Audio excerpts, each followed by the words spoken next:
અમારા નાના નાના છોકરાઓ એટલા હેરાન થાય છે. અમે એટલું જ ઈચ્છીએ છીએ કે બસ અમારા ઘર આગળ ગંદકી જાય.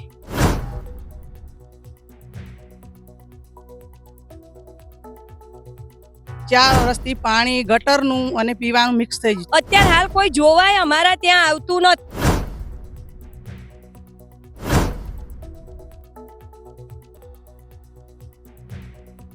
એવી કેવી પાઇપ નાખે છે તો પાણી જ નહીં આવતું, કોઈ જોવા આવતું નથી. રજૂઆત કરીએ છીએ તો કોઈ સાંભળવા તૈયાર નથી. લાઇટની, પાણીની, રોડની સુવિધા જ નહીં. તો હાલ પાલજ ગામની સ્થિતિ એકદમ દયનીય જોવા મળી રહી છે. લોકો ક્યાંથી આવે કે ક્યાંથી જાય, નાના બાળકો પણ રમતા રમતા પડી જાય તો તેની જવાબદારી કોણ લે? જોઈ શકાય છે કે કેટલું કાદવ કીચડ જોવા મળી રહ્યું છે. અહીંયા ગટર છે, ગટરનું પાણી પણ ઉભરાઈ રહ્યું છે. ત્યાંથી લોકો ત્રાહિમામ પોકારી ઉઠ્યા છે.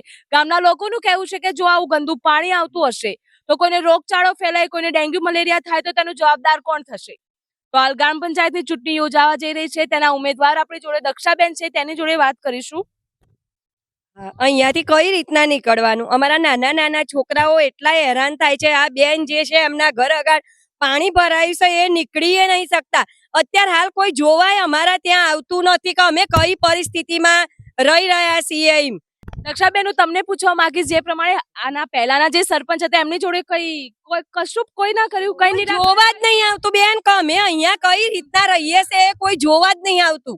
અમે ત્યાં પંચાયતમાં પૂછવા જઈએ કે અહીંયા પાણી કેમ નહીં આવતું, તો કે આ થયું છે, આ થયું છે, આ બગડ્યું છે. કાલની જ વાત કરીએ, કાલે અમારે પ્રચાર માટે જવાનું હતું, પાણી જ ના આવ્યું. લો, એવી કેવી પાઇપ નાખે છે તો પાણી જ નહીં આવતું. અમે હેરાન થઈ ગયા. મારા ઘેર ખુદના 1 મહિનાથી અમે ટેન્કરથી પાણી ભરીએ છીએ.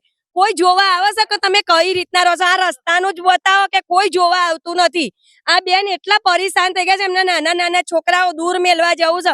પેપર વાળો 1-1.5 કિલોમીટર દૂર રહીને અમને પેપર આપે છે. કોઈ આ રોડે આવતું નથી. અમે એટલું જ ઈચ્છીએ છીએ કે બસ અમારા ઘર આગળ ગંદકી જાય.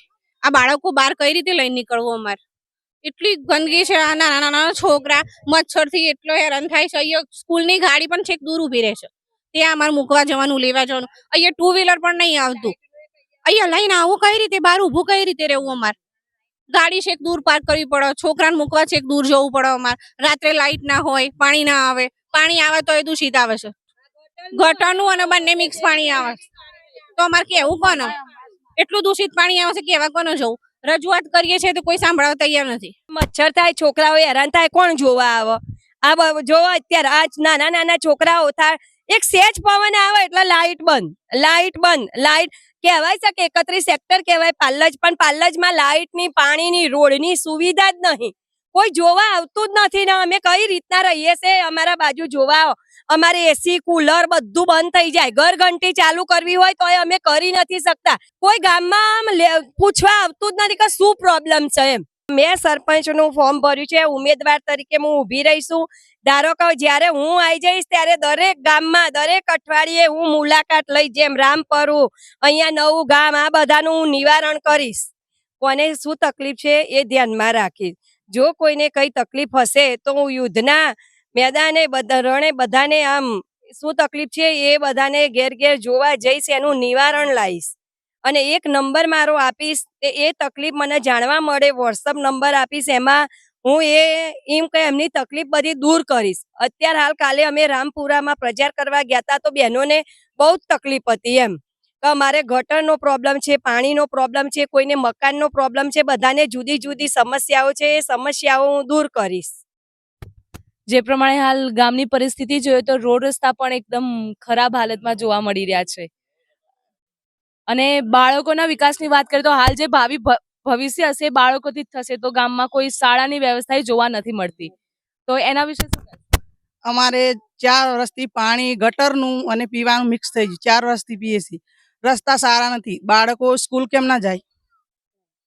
અને અમારું લક્ષ્ય એ હશે કે અમે દર અઠવાડિયે દરેકની મુલાકાત લઈશું. કોને શું તકલીફ છે અમે જાણીશું, પછી એ તકલીફનું અમે નિવારણ લાવીશું.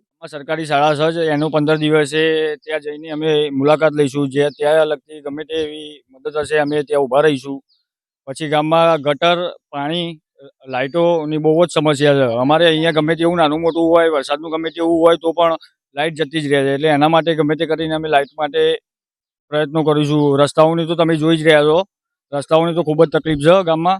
એટલે પહેલાં બને તો લગી અમે આ રસ્તાઓનું જ પહેલાં નિકાલ લઈશું. અત્યારે અહીંયા લાઇટ ની બહુ તકલીફ છે. 2 સાટા પડે, થોડો પવન આવે એટલે લાઇટ જતી રહે. અમારા નાના નાના છોકરા બહુ હેરાન થાય છે. અને પાણીની અમે પાણી કેટલા દિવસથી આવતું જ નહીં. અમે ટેન્કર થી પાણી ભરીએ છીએ. ટેન્કર મંગાવીએ છીએ દર અઠવાડિયે, દર 4 દિવસે, અને અમે પાણી ટેન્કર થી ભરીએ છીએ. આખા ફરિયા વાળા આ જે અમારા બેન ઉપર ભાડવા છે એમને તો પાણી જ નહીં આવતું જ નહીં એમ. તો જો વાત કરીએ તો દક્ષાબેન દ્વારા કહેવામાં આવ્યું છે કે ગામમાં સૌથી વધારે પાણીની સમસ્યા છે. જો બીજા નંબરની વાત કરવામાં આવે તો રોડ રસ્તા પણ બહુ જ ખરાબ હાલતમાં જોવા મળી રહ્યા છે. ગામના લોકો દર 2-3 દિવસે ટેન્કર મારફતે પાણી મંગાવી રહ્યા છે.